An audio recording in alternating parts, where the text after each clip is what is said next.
আসসালামু আলাইকুম। এখন জানিয়ে দেব বাংলাদেশ ও বিশ্বের আলোচিত সংবাদের শিরোনাম। আদালতে অনেক ভুয়া মামলা হচ্ছে, বললেন আইন উপদেষ্টা আসিফ নজরুল। আইন উপদেষ্টা অধ্যাপক আসিফ নজরুল বলেছেন, আদালতে অনেক ভুয়া মামলা হচ্ছে।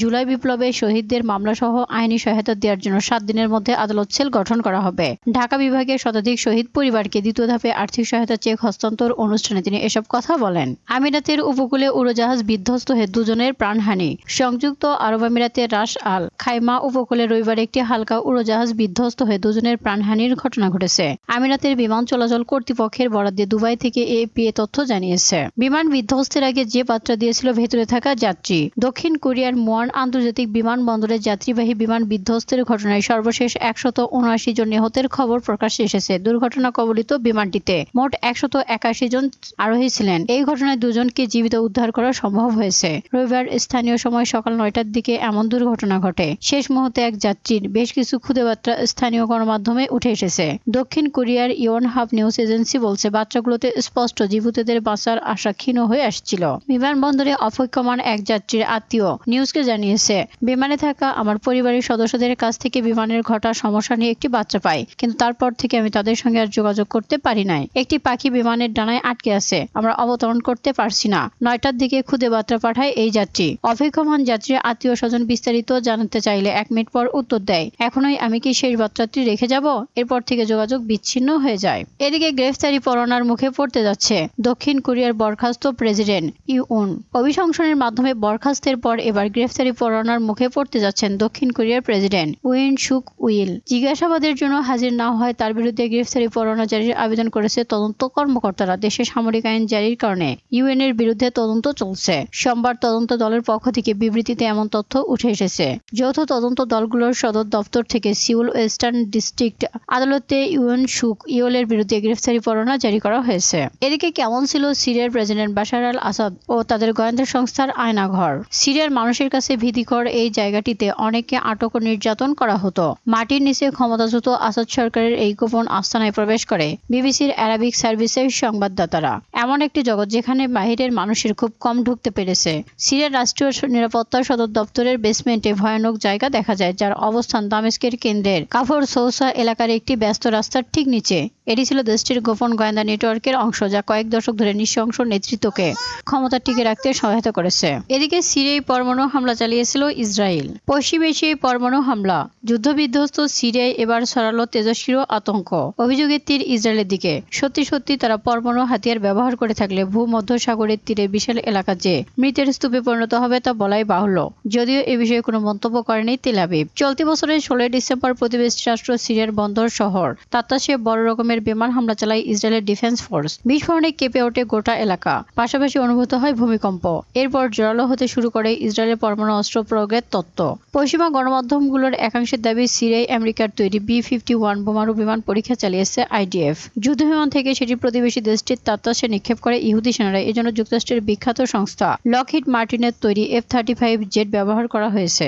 এই সময় মস্কো ও ওয়াশিংটনের মধ্যে চলছিল পরমাণু হাতিয়ার বৃদ্ধির প্রতিযোগিতা, যেখানে সোভিয়েতকে পেছনে ফেলতে 1963 সালে B-51 আণবিক বোমা তৈরি করেছিল যুক্তরাষ্ট্র। যুক্তরাষ্ট্রের প্রতিরক্ষা সদর দপ্তর পেন্টাগন বলছে, B-61 প্রকৃতপক্ষে থার্মোনিউক্লিয়ার অ্যাভিটি বোমা। কৌশলগত আণবিক হাতিয়ার হিসেবে এটিকে ব্যবহার করার কথা ভাবা হয়েছিল। এদিকে দক্ষিণ কোরিয়ার উড়োজাহাজ বিধ্বস্ত। শেষ কয়েক মিনিটে যা ঘটেছিল। দক্ষিণ কোরিয়ার উড়োজাহাজ বিধ্বস্ত 179 জন নিহত হয়েছে।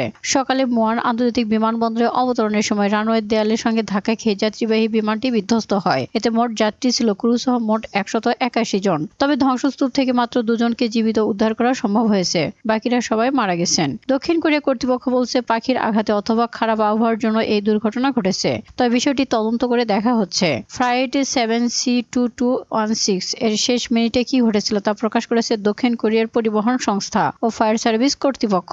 এতে বলা হয়েছে, কোরিয়ার স্থানীয় সময় সকাল 8টা 54 মুয়ান বিমানবন্দরে এয়ার ট্রাফিক কন্ট্রোলে উড়োজাহাজটিকে রানওয়েতে 01-এ অবতরণের অনুমতি দেয়, যা উত্তর উত্তরের 10 ডিগ্রি পূর্বে অবস্থিত।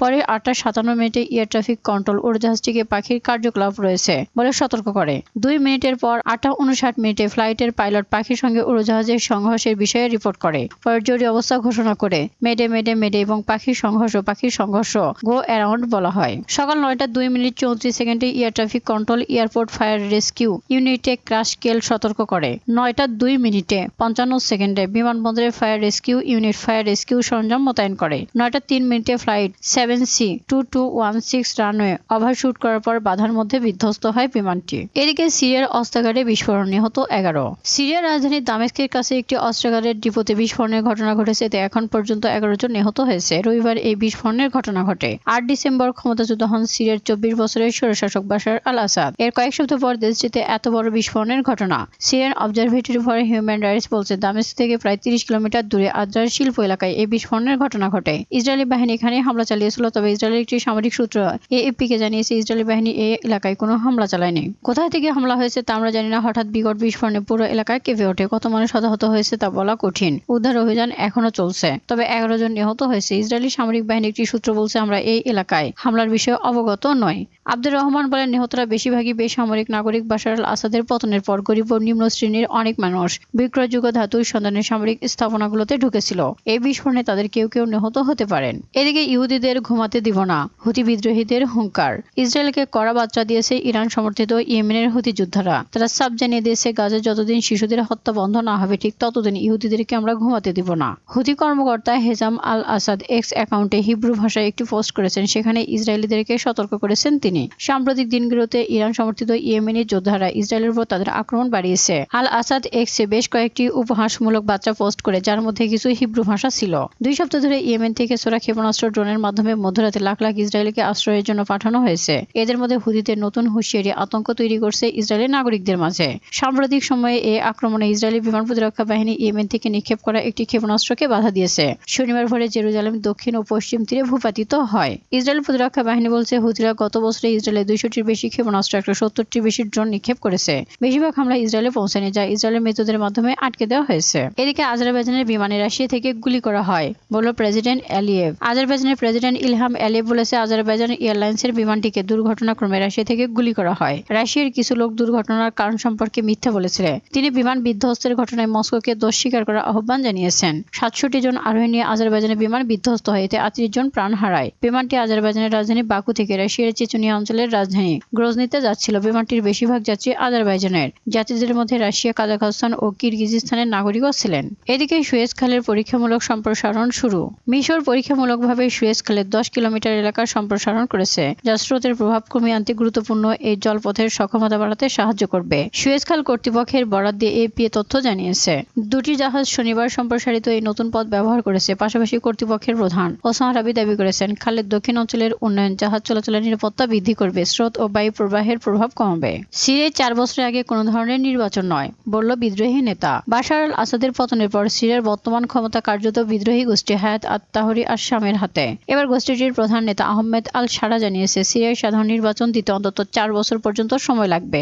রাষ্ট্রীয় গণমাধ্যম সৌদি আরবের আল আরাবিয়াকে দেওয়া সাক্ষাৎকারে আহমেদ আল শারা বলেছে, নতুন সংবিধান প্রণয়নে 3 বছরের বেশি সময় লাগতে পারে। এছাড়া সিরিয়ার পরিবর্তন আনতেও সময় লাগবে 1 বছর। বাশার আল আসাদের পতনের পর প্রথমবারের মতো সম্ভাব্য নির্বাচনের দিনক্ষণ নিয়ে কথা বলেছে এইচটিএস এর নেতা। এদিকে প্রকৃত দেশপ্রেমিক দেশ ছেড়ে পালায় না, বলল জামাতের আমির। বাংলাদেশের জামাতে ইসলামীর আমির ডক্টর শফিকুর রহমান বলেছেন, দেশের প্রতি যাদের ভালোবাসা রয়েছে, দরদ রয়েছে, তারা কখনো দেশ থেকে পালাতে পারেন না। দেশপ্রেমিকরা দেশ ছেড়ে পালায় না। বাংলাদেশ জামাতে ইসলামী একজন করে 11 জন বিশিষ্ট নেতাকে বিগত সরকার খুন করেছে, বিচারিক আদালতের মাধ্যমে হত্যা করেছে। 11 জন নেতা বাংলাদেশ থেকে পালানোর চেষ্টাও করেনি। এদিকে 31st ডে আতশবাজি ফোটানো বন্ধ চেয়ে হাইকোর্টে রিট।